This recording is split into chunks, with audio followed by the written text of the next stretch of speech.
আসসালামু আলাইকুম রহমতুল্লাহ। জিহাদ ইলেকট্রনিক্সের পক্ষ থেকে স্বাগতম। আজকে আমি আপনাদের মাঝে যে ভিডিওটি নিয়ে হাজির হয়েছি সেটা হচ্ছে 555 আইসি দিয়ে কিভাবে আমরা ট্যাঙ্কির লেভেল কন্ট্রোলার বানাবো। এটা কিন্তু আমি ভিডিও পাবলিশ করেছি।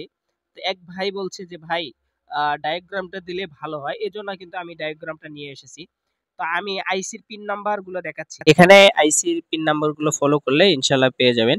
তো আমি আপনাদেরকে বলতেছি 2 নাম্বার পিন হবে আইসি ট্যাঙ্কির পানি শেষ হয়ে গেলে রান হবে, এবং 6 নাম্বার পিন হচ্ছে অফ হয়ে যাবে, এবং 3 নাম্বার পিন দিয়ে আউটপুট হবে। ঠিক আছে, একটা ট্রানজিস্টরের মাধ্যমে রিলেকে কন্ট্রোল করতে পারবেন। ঠিক আছে, তবে এখানে রিলে মোটরের ঘোড়া হিসেবে বা মোটর হার্টস হিসেবে রিলে কিন্তু এখানে বসাতে হবে।